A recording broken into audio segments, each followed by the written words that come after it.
Is up guys, कैसे हो आप सभी लोग। Welcome back to another vlog. So guys, thank you and thank you. कल के व्लॉग में हम लोगों को 25 व्यूज मिल चुके हैं और हमारे 3 सब्सक्राइबर्स भी बढ़े हैं। मैं मानता हूं कि थोड़े कम बढ़े हैं, मैंने थोड़े ज्यादा सोचे थे, 5 या 7 सब्सक्राइबर्स का मैंने सोचा था, पर ठीक है, सफलता की घड़ी धीरे धीरे बढ़ेगी ना।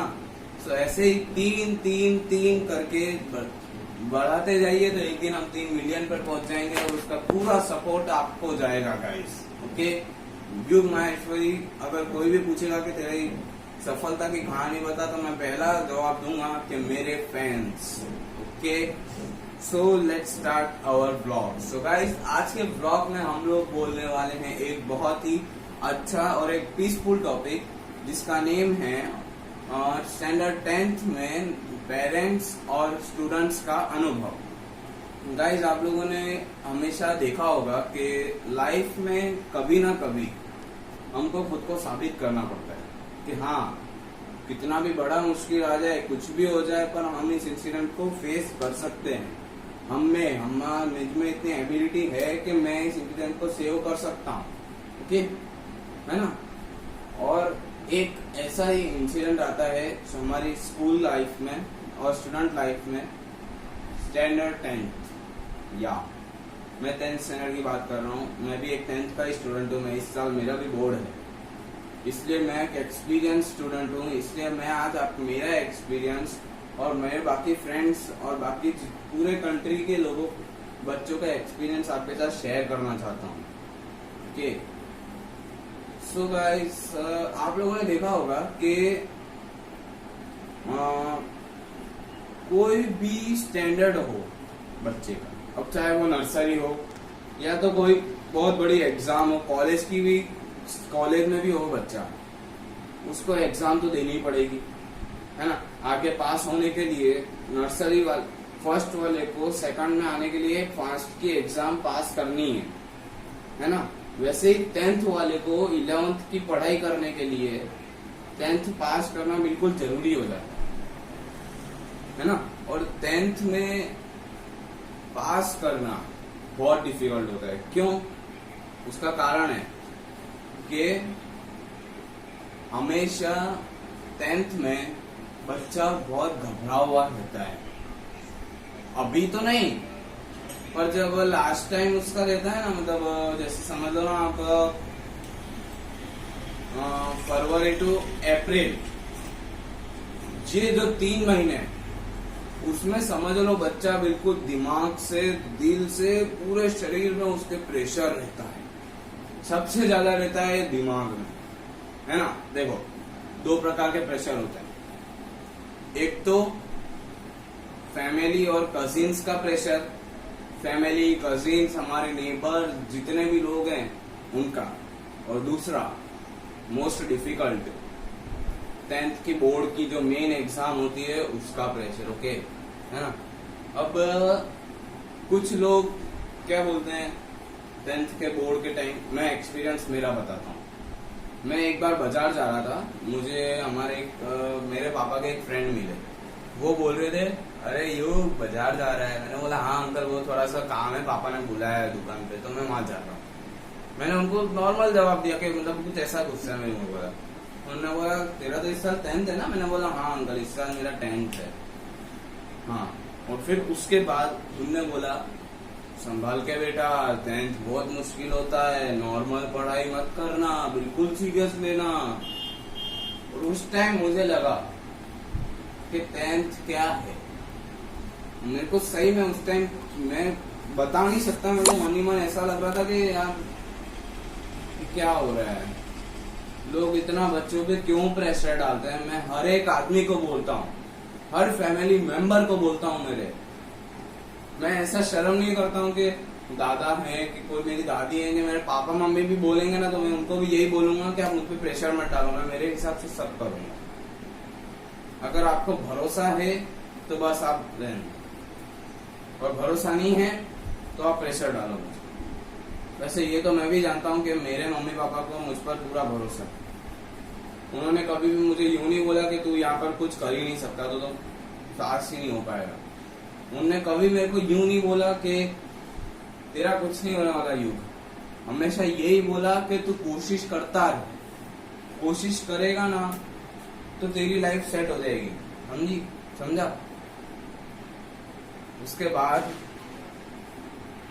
हम आते हैं नेबर्स पर। हमारे नेबर्स घर के बाहर कहीं खेलने जा रहे हो, खेलने जा रहे हो बेटा, 10th है तेरा तो इस साल पढ़ाई कर ली, ये कर लिया, वो कर लिया। अरे भाई मेरे को मेरी चिंता है, आप अपनी चिंता करो। मैं मानता हूँ कि उनको मेरी चिंता हो रही, वो मेरे अच्छे के लिए बोलते हैं, है ना।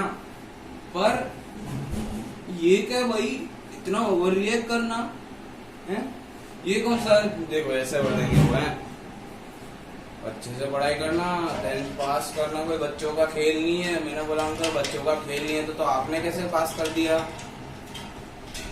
आपने कैसे पास कर दिया 10th अगर बच्चों का खेल नहीं है। तो मैं मन में सोचता हूँ, उनको कभी मैंने बोला नहीं क्योंकि वो बड़े हैं, उनके सामने बोलने का मुझे कोई हक नहीं होता है। आज अगर मेरे पेरेंट्स भी मुझे बोलेंगे ना कि 10th है देखकर, मैं उनको भी यही बोलूँ कि मेरे को प्लीज प्रेशर मत डालो मुझ पे। ये बात कोई समझने को तैयार नहीं गाइस। 10th का बच्चा, मैं आज 10th में हूँ ना, मैं पहले जब 8, 9 में था ना, मैं समझता था क्या होता है, कुछ नहीं होता, प्रेशर तो सब फालतू के धंधे हैं। पर अब मेरे को पता चल रहा है कि क्या होता है 10th में।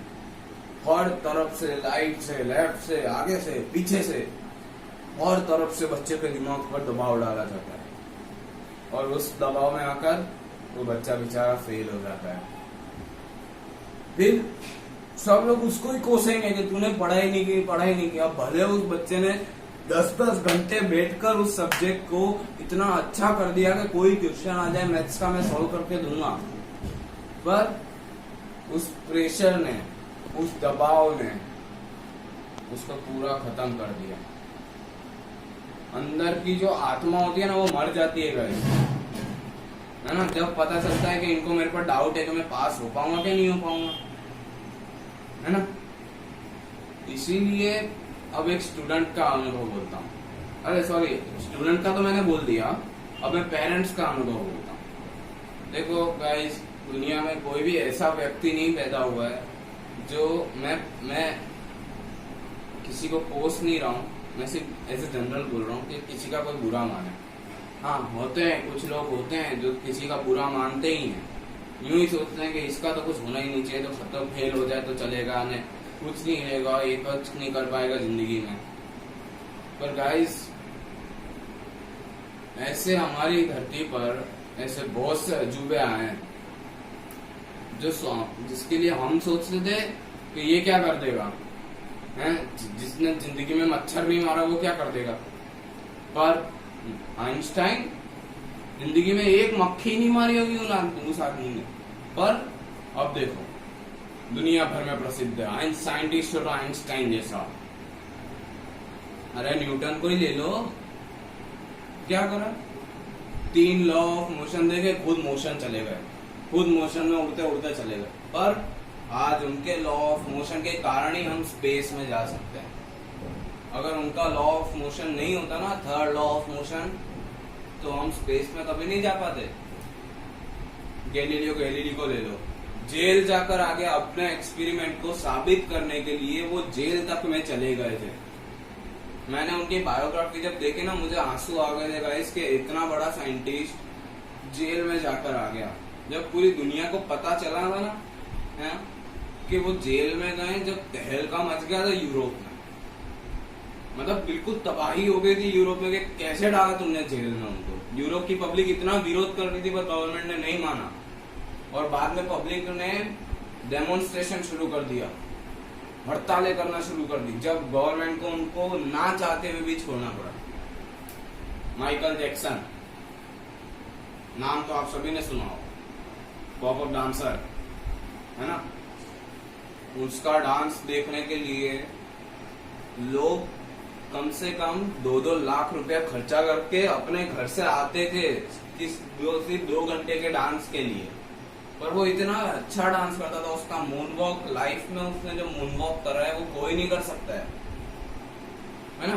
उसका मून वॉक जैसे ही स्टार्ट होता था पब्लिक इतनी जोर से चिल्लाती थी कि वो स्पीकर जो पीछे बज रहे उसकी आवाज नहीं आती थी गाइस। इसीलिए हर बच्चे में, मैं सिर्फ इतना बोलना चाहता हूँ, हर बच्चे में कोई ना कोई टैलेंट है। सो गाइस, एक्चुअली कुछ स्टूडेंट्स क्या करते हैं ना, उनका अंदर का कॉन्फिडेंस टूट जाता है ना। ये इतना प्रेशर मिलने के कारण उनके अंदर का पूरा कॉन्फिडेंस टूट जाता है और वो सुसाइड कर लेते हैं।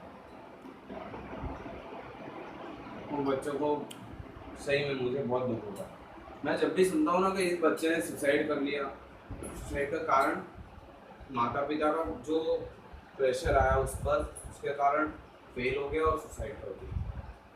गाइस, आज के ब्लॉग में मैं यही बोलना चाहूँगा कि हर बच्चे में एक टैलेंट होता है, उस टैलेंट को परखने की चीज हम में होनी चाहिए। ओके, सो गाइस, आज का ब्लॉग मैं यहीं पर एंड करना चाहूँगा। कल के ब्लॉग के लिए मैं इससे भी अच्छा टॉपिक चूज करूँगा। जब तक के लिए